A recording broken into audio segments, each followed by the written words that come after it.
Good afternoon from somewhere between San Cristobal and Palenque. So it's 192 kilometers between the two cities. Google Maps said it would take me 5.45 hours. Think about that, right?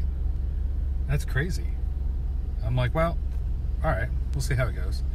So I left this morning about 9:30. Left San Cristobal.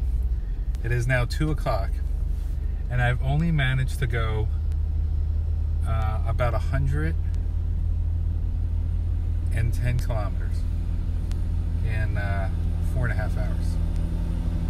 So the road conditions are the problem.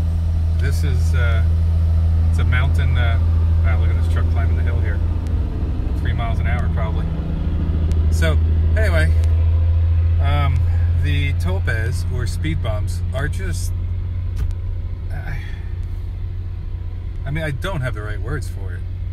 I mean, it's beyond excessive. It's beyond rationale. It makes no sense. No sense. And I understand this is my daily rant about this stuff, and I get it. But look, I mean, I've literally counted every single time, and I'm in a little mark, right? And as of now, right, we've got about 110 kilometers. I got 74 more to go. We have hit 96 speed bumps. Think about that, right? 96 speed bumps. And once again, it's completely, it's just not logical. It's just not, right? You're going uphill, there's a speed bump. And now there's a new kind of speed bump. I've discovered two today, where the sides are worn down in your lane so your tires could pass, but the center is still there. Could that hit your car? Could that take out your radiator? Well, probably, right? Because they're all in different sizes. Some are short, some are like this. I mean, and the placement of them, I mean, it's crazy. I mean, they're in the shade. I mean, I've been driving in second gear since I left. Maybe a couple times I put it into drive, but you can physically not drive faster than 25 to 30 miles an hour. You physically can't do it. Like, the switchbacks, the mountainous drop-offs, it's hellacious.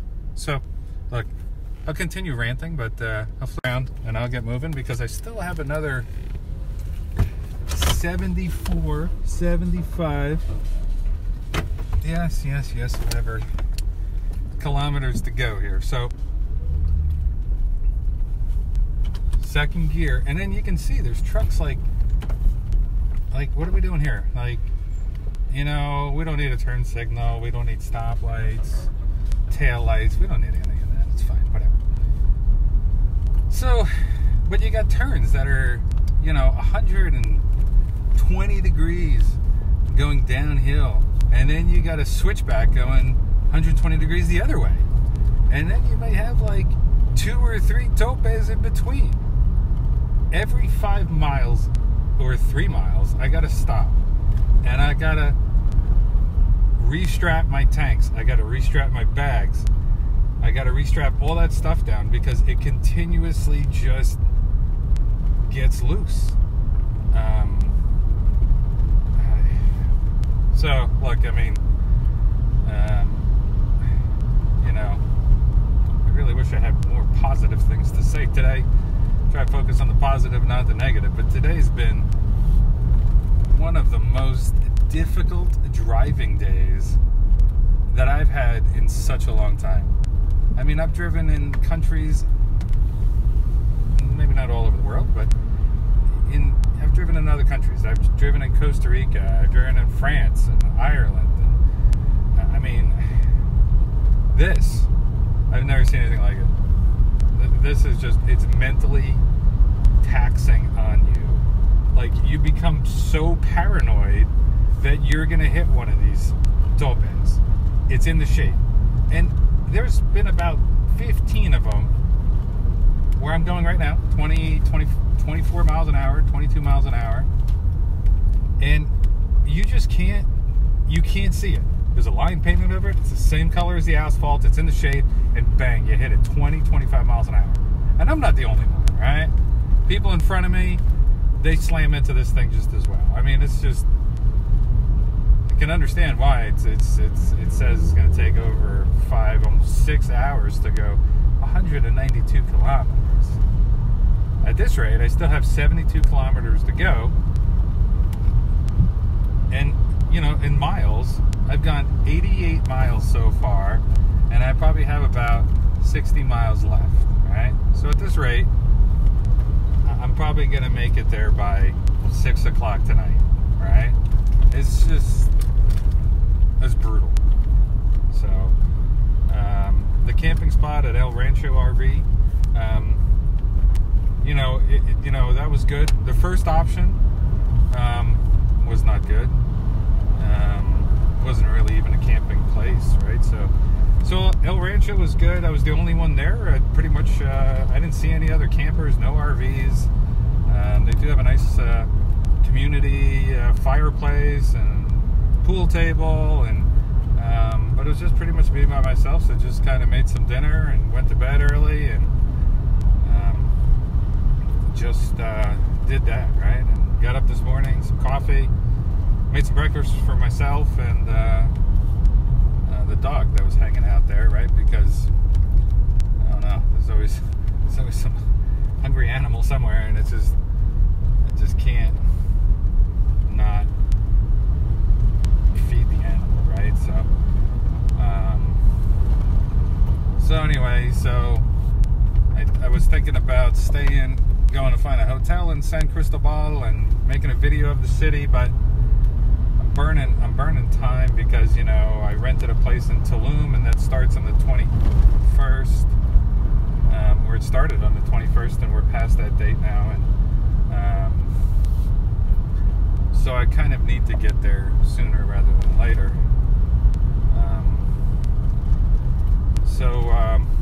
Anyway, the plan is Palenque. There's I'm gonna go to there's I forget the name of it. I think it's like the Mayan campground, something like that. But there's Mayan ruins literally like right next door. So I'll make a video about that. That should be good to see that. And then I don't know. I'm gonna have to stay there for 2 days because mentally, you know, I'm just kind of. I just need a break here. It's too much to try and put another 300 kilometers on tomorrow to the Escarpa, something like that. Escarpa, something, I don't know. And then from there, it's crossing the peninsula toward Baclajar, and then it'll be up to Tulum. So I'm looking at least 3 days before I get there. We'll see. Anyway, so, you know, aside from the knife block incident, which, you know, I lost my knife block, and I lost my bottle of smoky mezcal and a pair of shoes and a shirt, and aside from that, you know, look, you know, I just didn't realize how vicious and ferocious these speed bumps and topes and 50-mile-an-hour crossruns on the 190 were. So, you know, I don't know. Lesson learned, right? It's kind of what this trip is, learning a lot of things, right? So, pay for gas and cash. Get out, watch the meter, make sure it's zero. Only take cash out from an ATM. Don't take it out from, like, you know, an ATM in a store. Take it out from a bank, right? So, driving 25 miles an hour for 90 miles is normal.